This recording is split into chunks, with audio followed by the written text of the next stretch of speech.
자, 신라가 혼란에 빠지게 됩니다. 진골 귀족들의 권력다.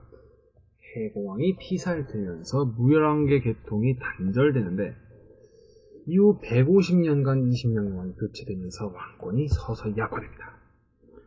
그리고 이 중앙 왕위 다툼에 휩쓸리면서 지방 통제력이 약화되고 이 지방 반란이 점점 신라 사회를 혼란으로 빠뜨리는데 가장 대표적인 게 김원창의 난, 장보고의 난이 있습니다. 장보고의 난은 그때 신무왕이 자신을 왕위에 올려주면 자기 아들과 장보고의 딸을 결혼시키겠다고 했습니다. 하지만 그 약속은 지켜지지 않았고 장보고는 군사를 일으켰고 옛 부하였던 염장에 의해서 살해를 당합니다.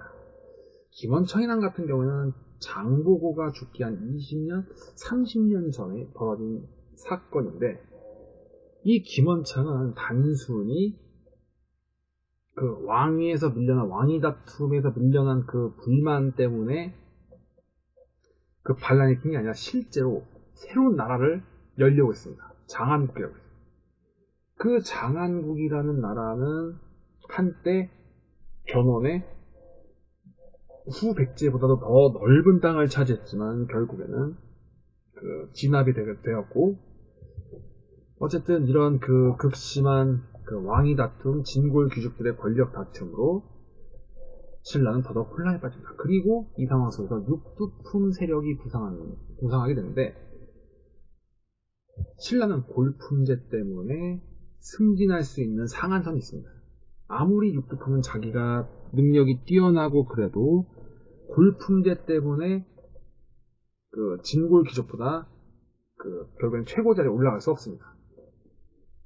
그러다 보니 그 육두품은 이 골품제의 한계를 뭔가 타파할 수 있는 새로운 사회를 건설을 도모하게 되는데 이 육두품 세력은 학문과 종교 분야에서 역할을 담당했고 무엇보다도 당나라 유학파였습니다. 이 당나라는 그래도 뭐 어떤 게 있냐면 지금도 쉽사리 생각할 수 없는 그런 제도인데 빈곤과라고 있습니다. 이 빈곤과는 뭐 어떤 거냐면 자, 과거 시험인데 외국인 유학생들한테 대상으로 실시하는 과거 시험입니다. 그러니까 비유하자면 우리나라가 외국인 유학생들한테 공무원 채용 시험에 응시를 허가하는 것과 비슷합니다. 실제로 이 빈곤과에 합격해서 당나라의 관직을 얻을 수 있습니다. 이런 당나라의 개방성과는 다르게 신라의 골품제는 아무래도 너무나도 답답한 제도로 보일 수밖에 없었죠. 호족들. 자, 중앙의 통제가 약화됩니다. 이거는 또 왕이 150년 동안 20명이 바뀌었으니까 자, A라는 왕이 자, 올해부터 세금을 5% 걷는다 이렇게 선언했는데 그래서 지방이 쫙 명령을 내렸습니다. 그래서 5%만큼 세금을 준비했더니 왕이 바뀌어서 자 왕이 바뀌셨다. 세금은 10%로 결정. 이래서 아니 그런 게 어디 있습니까? 자, 그러니까 왕명이가 따로 이래가지고 어쩔 수 없이 10%의 세금을 냈는데 또 왕이 바뀌었습니다. 또 왕이 바뀌어가지고 자 이번에 세금 8% 결정. 그러면 나머지 이전에 10% 중에서 8%라고 했으니까 2%는 돌려주신 건가? 아니 그런 거 없어. 그러니까 이게 무슨 얘기냐면 왕이 바뀌다 보니까 정책의 일관성이 떨어집니다. 그러다 보니까 명령이 자주 바뀌게 되면 중앙 통제가 그만큼 약화됩니다. 호족들이 말을 안 들어요.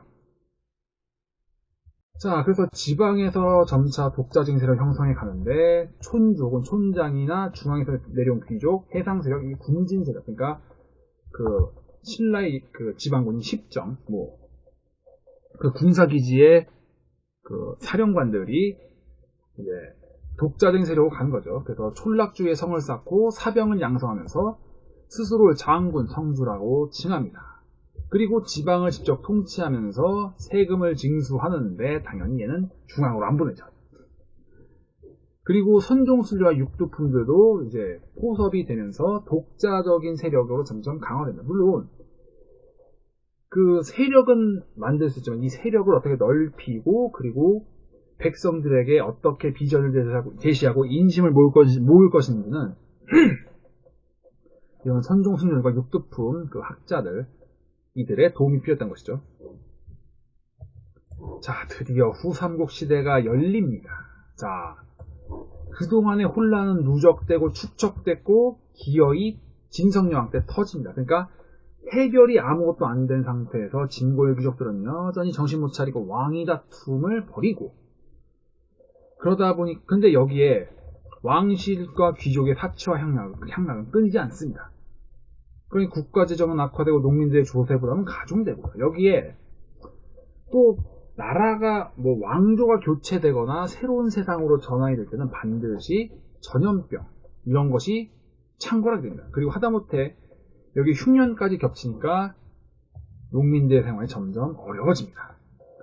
그래서 농민들은 이렇게 살다 죽을 바엔 차라리 노비가 되거나 아니면 도적 혹은 초적이 되어서 그렇게 삶을 연명해 가는데, 어떻게 보면 이 가혹한 정치가 백성들을 도적으로 만들고, 나라에서는 도적이 생겼다 해가지고 또 도적들을 잡고 처단하고, 이런 악순환의 굴레가 계속 진행됐던 게 후삼국입니다. 자, 최치원. 이 사람도 육두풍이고 당나라 유학파입니다. 토황소경문이라는 그 문장을 써가지고 황소의 난을 진압하는데 뭔가 일조를 했다는 그런 이야기도 있고요.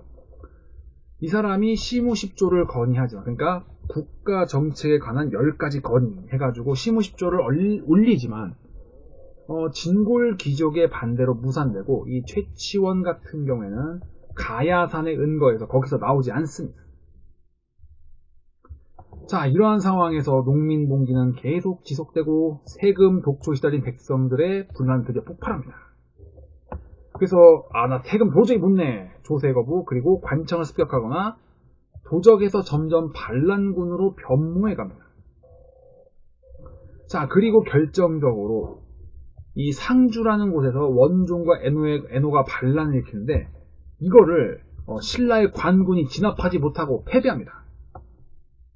자, 관군이 패배하니까 관군이 약해졌다, 나도 들고 일어나자 해서 북원의 양길, 그리고 죽주, 지금의 안성의 기원, 그리고 완산주의 견훤이 기회를 봐서 봉기하게 됩니다. 그리고 점차 이 세력들이, 우후죽순 되던 세력들이 하나하나 이제 조금씩 정리되면서 견훤은 후백제를 건국하고요. 이게 기원전 900년, 그리고 뒤를 이어서 궁예가 지금의 개성 땅인 송악의 후고구려를 건국하는 게 이게 901년이 되겠습니다.